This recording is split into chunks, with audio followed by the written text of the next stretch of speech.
With the gradual development of drone technology, drones have become a common industrial product in both military and civilian fields. Drones are not only changing people's lives, but also changing the way battles are fought. In recent years, numerous drone warfare cases have appeared in some war zones, and even civilian drones have been used to drop or carry explosives. In this new mode of warfare, tanks, which were once the core of ground combat, have been put in a difficult position. The debate over the uselessness of tanks has once again become a hot topic. First of all, it must be admitted that the use of drones has indeed had a significant impact on the battlefield, as can be seen from recent combat experiences. However, can drones completely replace tanks as the new dominant force on the battlefield? Perhaps not. Let's first look at the challenges that tanks have faced in their development history over the past 100 years. Tanks were created to withstand enemy firepower. The use of tanks inevitably led to the development of anti-tank systems. Basic anti-tank weapons such as K rounds, S rounds, and cluster grenades posed the most basic threat to tanks. Towards the end of World War I, the German army attempted to build an anti-tank system including anti-tank rifles and anti-tank guns. However, with the surrender of the German army, these plans all came to nothing. During World War II, tanks thrived with industrial support, and in the early and mid-stages of the war, tanks mainly faced three major enemies. Firstly, there were enemy tanks, as tanks themselves were the best anti-tank weapons. Secondly, there were aerial strike forces represented by Stuka dive bombers.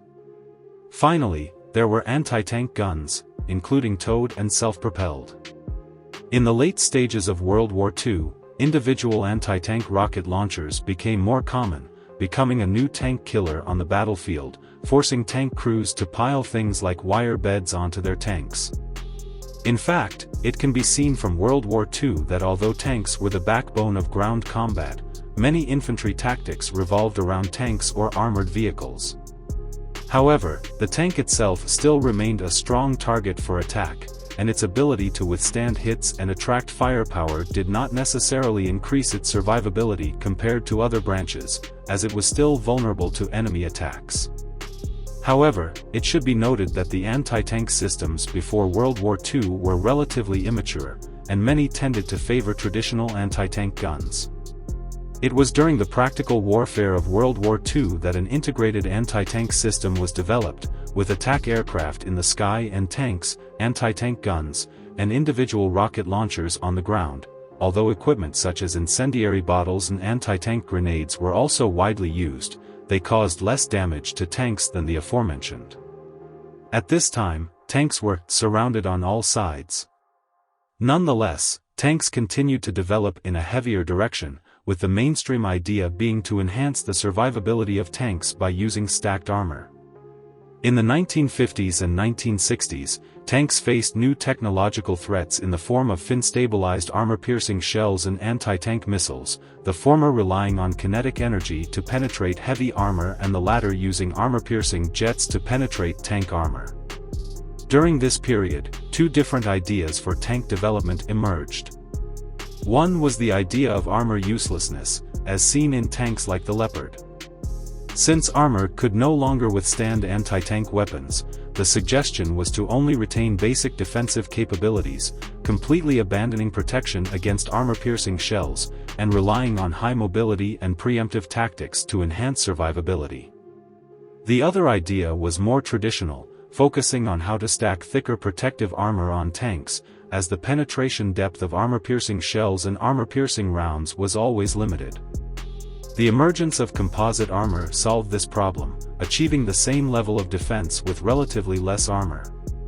This approach was proven to be effective, especially when combined with spaced armor, providing good protection against ground-based anti-tank missiles, of course, assuming the tank was in a complete state.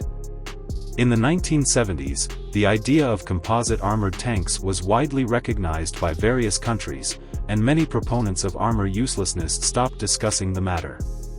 However, as tanks ascended to the throne of land warfare, they naturally faced new challenges, with the appearance of armed helicopters in the sky. Unlike ground attack aircraft, armed helicopters were more agile and mobile. They carried machine guns, rocket launchers, and specialized anti-tank missiles that could threaten tanks. Even many non-professional armed helicopters, after modification, were capable of decent anti-tank capabilities. For tanks facing opponents like the A-10 attack aircraft, survival was already slim, and dealing with helicopters was even more difficult. At this point, the challenge was not the tank itself, but the entire combat system centered around the tank. Regardless of how powerful fixed-wing attack aircraft and armed helicopters were, they also had weaknesses and were susceptible to countermeasures such as anti-aircraft guns and surface-to-air missiles. As long as tanks were closely coordinated with friendly forces, complementing each other's strengths and weaknesses, they could survive. Following the appearance of armed helicopters, for quite some time, no particularly representative new anti-tank weapons appeared. This was until the widespread use of drones, especially in recent years with the advent of new intelligent drones, which have become a new challenger for tanks. We won't discuss the efficiency of drones in anti-tank operations. It is believed that in a simple confrontation between tanks and drones, tanks would have a hard time gaining the upper hand. We should first understand how drones can be used to counter tanks. Drones mainly carry guided ammunition, and it is also feasible for small drones to carry explosive materials for suicide attacks.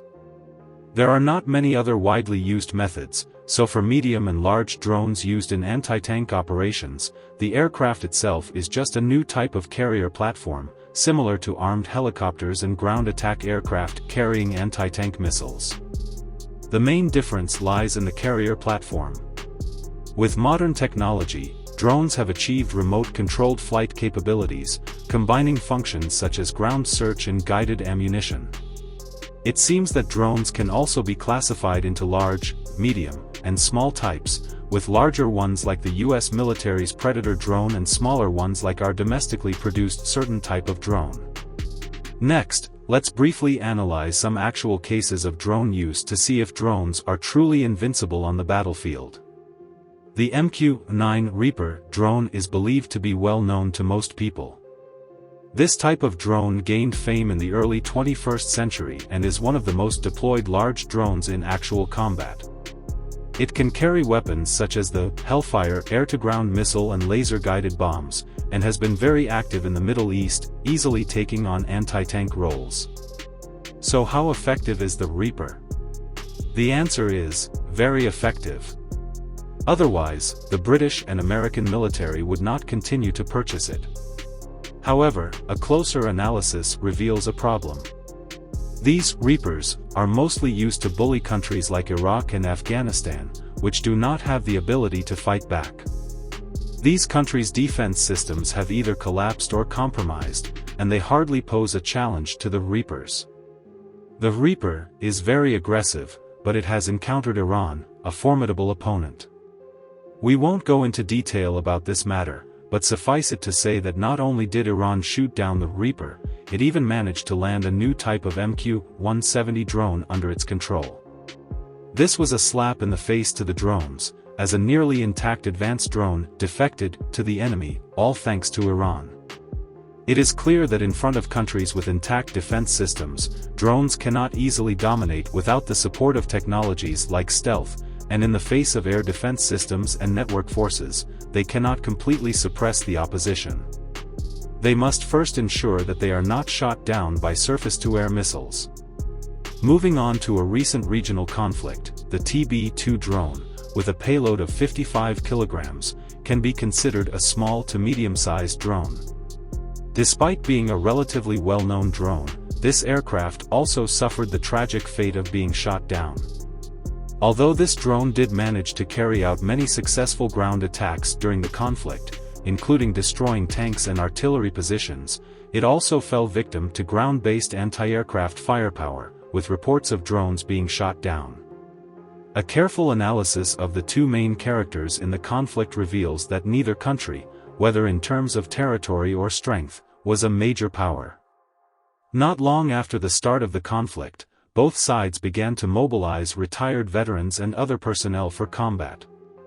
The defense systems established by both countries were not perfect, and from their performance in actual combat, it is clear that both sides lacked systematic air defense capabilities, or that these capabilities were very weak.